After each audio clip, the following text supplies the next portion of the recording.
time you walk into the room, got me feeling crazy, shot my heart boom boom.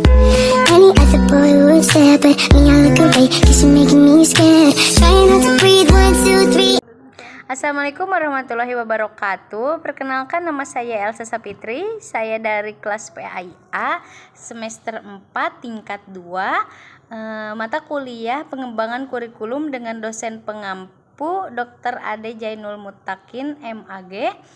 Di sini saya akan menjelaskan tentang konsep dasar kurikulum. Di sini saya akan menjelaskan dan menganalisis beberapa pengertian kurikulum yang disampaikan oleh para ahli. Sebelumnya materi ini mari kita mengulas sedikit tentang kurikulum. Kurikulum berasal dari bahasa Yunani yaitu kurer, yaitu suatu istilah dalam olahraga yang berarti jarak tempuh lari. Jarak tempuh mulai dari start sampai garis finish. Kemudian pengertian kurikulum menurut para ahli. 1. Menurut John Dewey, kurikulum dan peserta didik merupakan proses tunggal dalam dunia pendidikan. Meskipun keduanya merupakan hal yang berbeda, menurut John Dewey, kurikulum bukan hanya merujuk pada mata pelajaran yang diajarkan di sekolah saja, tapi lebih memaparkan pengalaman peserta didik untuk mengembangkan keterampilan, pengetahuan, dan interaksi sosial dalam proses belajar, sehingga mendorong siswa supaya aktif dan berpikir kritis dalam kegiatan belajar. Namun, implementasinya membutuhkan pengawasan serta bimbingan dari guru. Kemudian, 2. Menurut Hilda Taba 1962, kurikulum yang dirancang harus memenuhi kebutuhan siswa untuk mencapai tujuan pendidikan yang jelas dan terukur, dan guru harus terlibat dalam pengembangan kurikulum supaya lebih terarah dan memiliki struktur yang jelas dan relevan sesuai minat dan bakat. Diadakan evaluasi berkelanjutan, tetapi terlebih fokus pada tujuan akan mengabaikan bagian hal lain yang penting dalam pendidikan. Kemudian, definisi kurikulum dibagi ke dalam 6 dimensi. Yang pertama, kurikulum sebagai subject matter. Kurikulum adalah bahan ajar, gambaran adalah gambaran kurikulum yang paling tradisional yang menggambarkan bahan ajar sebagai kombinasi bahan untuk membentuk kerangka isi materi yang akan diajarkan, dan lebih ke kumpulan materi atau mata pelajaran yang harus diajarkan kepada siswa, yang mana lebih memudahkan dalam penyusunan materi ajar yang terstruktur dan sistematis. Tetapi terlalu fokus pada materi bisa mengabaikan potensi atau keterampilan siswa. Kemudian kedua, kurikulum sebagai rencana, kurikulum as intention.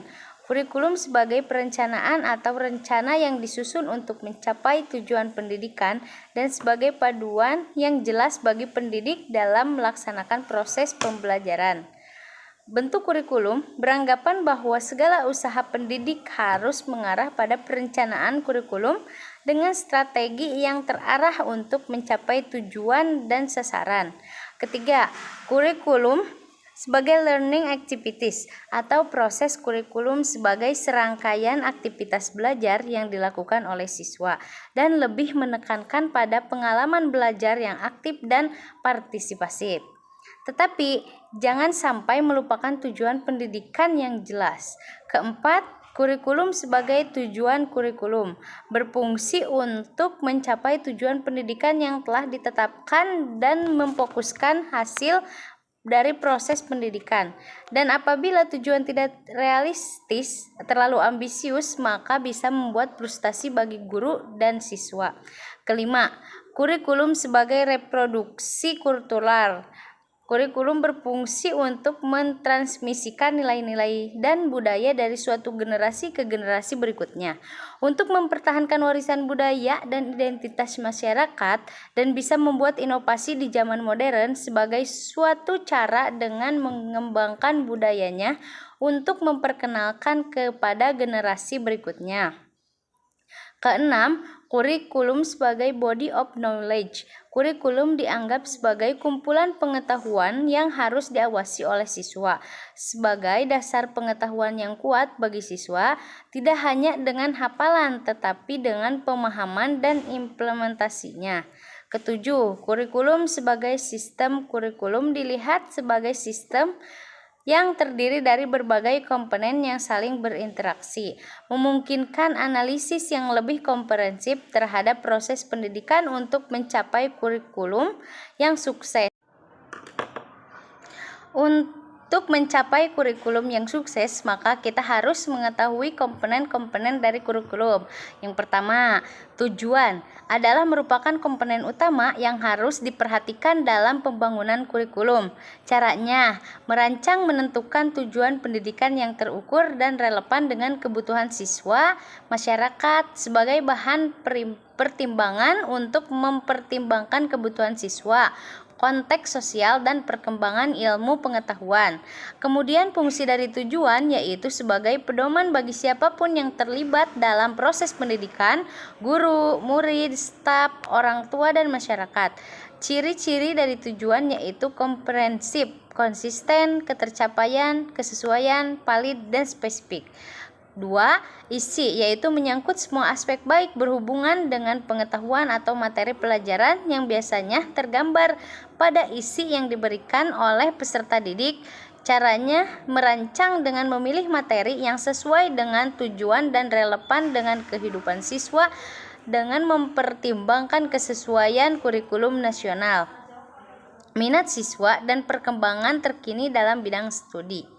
3. Metode atau aktivitas pembelajaran adalah komponen strategi dan metode yang berkaitan dengan implementasi kurikulum yang harus dicapai. Caranya, merancang dengan memilih metode pengajaran yang bervariasi untuk memenuhi gaya belajar siswa yang berbeda, serta mempertimbangkan efektivitas metode dalam mencapai tujuan, serta ketersediaan sumber daya dan fasilitas yang cukup memadai. 4. Evaluasi berkaitan dengan memberikan penilaian tentang berbagai hal. Cara merancang menentukan teknik evaluasi yang dapat mengukur pencapaian, bertujuan secara akurat, pertimbangan kesesuaian dengan tujuan, keadilan, dan transformasi dalam proses evaluasi. Fungsi kurikulum menurut Alexander Inglis yaitu 1. Fungsi individual, membantu individu dalam mengembangkan potensi diri. Contohnya, program pengembangan keterampilan untuk siswa seperti diadakannya ekstrakurikuler. 2. Fungsi sosial, yaitu mempersiapkan siswa untuk berkontribusi dalam masyarakat. Contohnya, pendidikan kewarganegaraan yang mengajarkan nilai-nilai demokrasi atau ikut andil dalam kegiatan di masyarakat. 3. Kultural, yaitu mengajarkan nilai-nilai dan norma budaya, contohnya pelajaran seni dan sejarah yang mencerminkan budaya lokal dengan merawat budayanya. Dalam mengembangkan kurikulum penting untuk memperhatikan beberapa asas, yaitu asas filosofis, asas psikologis, asas organisatoris, dan asas sosiologis. Berikut penjelasannya. 1. Asas filosofis yaitu berkaitan dengan nilai-nilai keyakinan dan pandangan dunia yang mendasari pendidikan. Ini mencakup pemahaman tentang tujuan pendidikan, hakikat manusia, dan peran pendidikan dalam masyarakat. Pentingnya mempertimbangkan asas filosofis yaitu membantu dalam merumuskan tujuan pendidikan yang jelas dan relevan. Ini juga memastikan bahwa kurikulum mencerminkan nilai-nilai yang diinginkan dalam masyarakat, seperti keadilan, kebebasan, dan tanggung jawab. Tanpa asas filosofis yang kuat, kurikulum dapat kehilangan arah dan makna. 2. Asas psikologis yaitu berfokus pada pemahaman tentang bagaimana siswa belajar dan berkembang.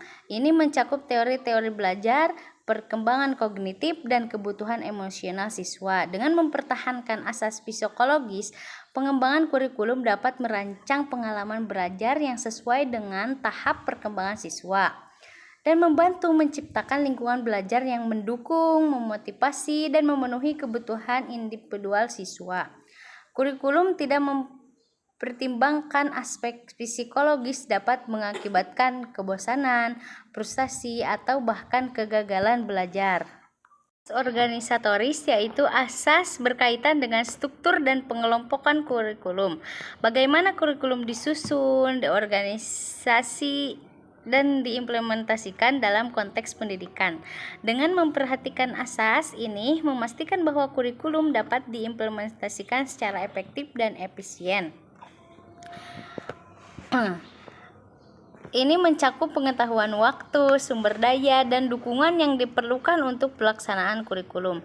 Tanpa struktur yang baik, kurikulum dapat menjadi tidak teratur dan sulit untuk diikuti oleh guru dan siswa. Keempat, asas sosiologis, yaitu asas yang berfokus pada konteks sosial dan budaya di mana pendidikan berlangsung. Ini mencakup pemahaman tentang masyarakat, nilai-nilai sosial, dan dinamika kelompok. Pentingnya dengan mempertahankan asas ini, kurikulum dapat disesuaikan dengan kebutuhan konteks masyarakat tempat pendidikan berlangsung, membantu dalam menciptakan kurikulum yang relevan dan responsif terhadap isu-isu sosial, serta siswa dapat berkontribusi dalam masyarakat. Sekian, terima kasih. Wassalamualaikum warahmatullahi wabarakatuh.